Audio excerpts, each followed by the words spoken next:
And here's the first one. Can you show me from the Bible alone, sola scriptura, where does it say or where does it give a definition for sola scriptura? Protestants across the board can't agree on what sola scriptura is. They don't agree on it. I mean, big people, scholars, can't agree on the nature of the Bible alone. Top Protestant apologists and influencers across the board can't give a definition of what sola scriptura is that's consistent with what other people give. So if we go by the Bible alone, and that is our standard of authority, can you please show me a place in Scripture where it gives a definition of sola scriptura or shows what it is? Now, some people might say, look at Acts 17. The Bereans searched the Scriptures. That's sola scriptura. Except for the fact that the Bible doesn't say that. That's your definition of what sola scriptura is.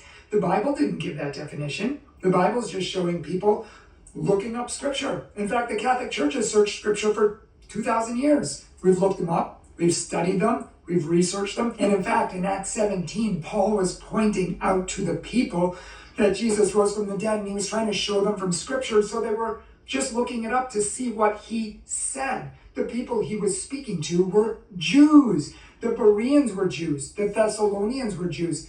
They were all Jews, and they did not accept the Bible alone. They also accepted the teaching authority of Moses and the Pharisees, and they also accepted tradition. So they didn't go by sola scriptura. So those who uphold them as sola scriptura are being dishonest. So if you think that supports sola scriptura, you might think that, but where does Scripture teach that? It doesn't. Now, some people might say, oh, Matthew chapter 4, Jesus quoted Scripture. Great. Catholics quote Scripture all the time, but where does the Bible say that that's the definition of sola scriptura?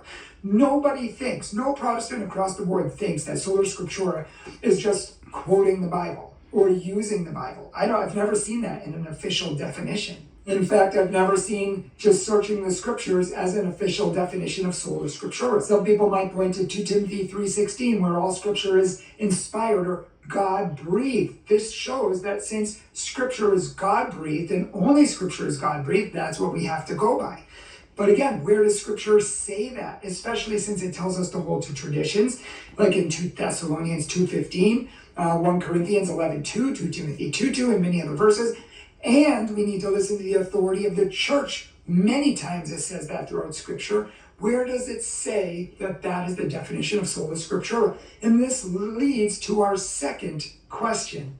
In 2 Timothy 3:16, where does it say, and how do you know that it said all Scripture is inspired or God-breathed?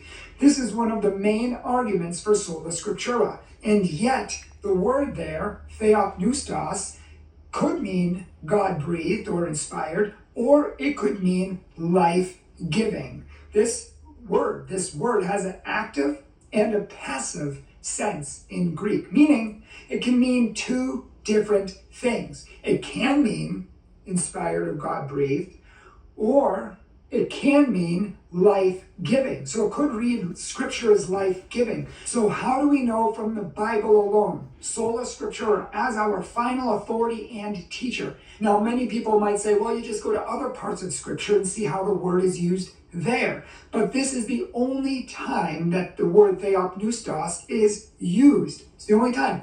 And in fact, in all Greek literature and literature outside the Bible, even among the earliest Christians, 90 to 95% of all uses refer to life-giving. Everybody uses it practically as life-giving. I would also add that the context of 2 Timothy 3 supports infinitely more the context of life-giving, because it's talking about people who are dead in their sins and how they can come to life through knowledge of the truth and that sort of thing. There's no evidence of it, meaning God-breathed in that whole chapter. So if we're going to say that it refers to God-breathed, what evidence do you have from Scripture to prove that? So to summarize, what is the definition of sola scriptura according to the Bible? Since Protestants disagree across the board on what it is, and they use the Bible, so where does the Bible solve this issue, and where does it say that this is the definition of sola scriptura? Second, how do we know that theopneustos in 2 Timothy 3:16 means God-breathed and not life-giving? And a freebie, a third one for you. How do we know which books are inspired scripture and which ones are not, according to scripture alone? And in fact, the Bible, many people say the book of Hebrews is not inspired. Other people say Revelation is not inspired. Martin Luther said it wasn't inspired. Early canons that were right before the actual canon didn't include Revelation. Many people reject 2 and 3 John. There are others who include other books. Some reject the book of Paul. Even today, all of the books of Paul, people say should be gone. Some people say we should only be using the books of Paul. Where does the Bible alone solve this matter? Yes, we could go to councils. Yes, we could go to church authority. Yes, we could go to things that are on par, perhaps, or have an authority alongside the Bible. But if we go by scripture alone, and that is the final authority, then where does scripture settle these questions for us? I would love to know your answers in the comments section below. I would love to know what you have to say, and just some discussion down there. And please do not attack the Catholic Church as a way of not answering the questions. Don't just say, oh, well, you believe in Mary and you worship the Pope and saints and all of these other things, without actually dealing with the present questions that we're asking. Because many of the things that